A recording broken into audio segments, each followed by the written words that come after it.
I don't want to alarm anybody, but did you know that your cell phone kills, and for that matter, your computer and any other disposable electronic device? Well, that's exactly what we learned in our class about our e-waste. In fact, did you know that Canadians generate about 24 kilograms per person per year of e-waste? And that's not so different compared to the 29 in the USA and the 26 in China. Added together, this information age detritus makes up the fastest growing component of waste in developed countries. And the more complicated the circuitry, the more complex the disposal. Since electronics may actually be composed of more than 1,000 toxic substances that can pose a harm to both humans and the environment. And so this got me to thinking about my own mobile devices, such as my phone. Well, we found out that on average, Americans replace their phones every 2 years. Where is it going to?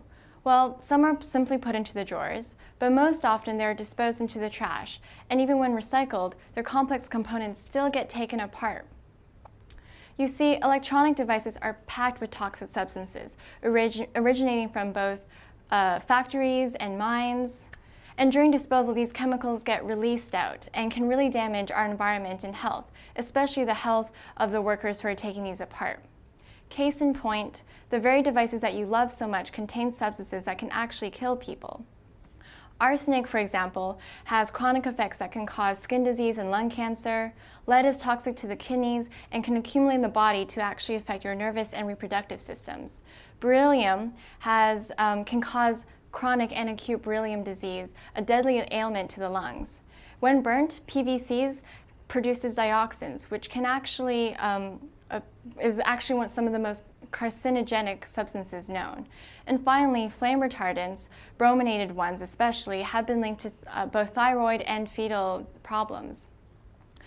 IBM's own data revealed that its workers making computer chips had 40% more miscarriages than average and were significantly more likely to die from blood, brain, and kidney cancer.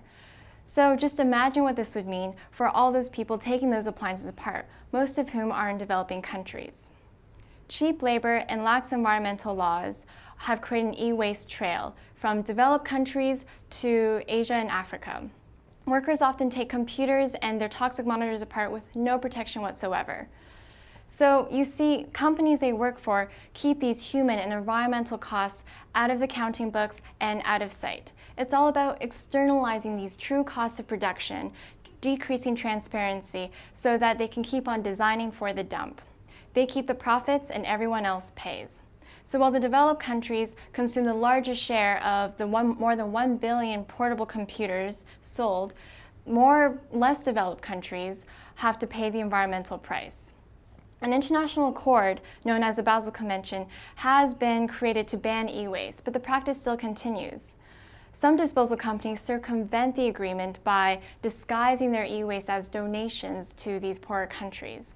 Well-intentioned local charities in the US are also problematic, as they often collect old computers for impoverished countries on the assumption that the inhabitants will use these modern devices to catch up to us. A few of these are in usable condition, but more often the recipients wind up footing the bill for the disposal of the West handouts. Disposing of e-waste is a global concern, and each one of us is responsible. But why are there so many devices? Well, today's electronics are hard to upgrade, easy to break, and impractical to repair. But this is where companies can get involved. Making companies deal with their e-waste is called extended producer responsibility, or product take-back. If it were their problems in the first place, then companies would find it much more profitable to produce less toxic, longer-lasting, and more recyclable products from the very beginning. And some already have. Some companies, such as Apple and Dell, have actually created programs that enable consumers to actually bring back their yesterday's must-haves. But we can do better. When we buy new products, we can choose greener gadgets. And when we bring our stuff to the recycling, we can make sure they're not shipped to developing countries. But the reality is that we can't just continue to buy our way out of this e-waste dilemma.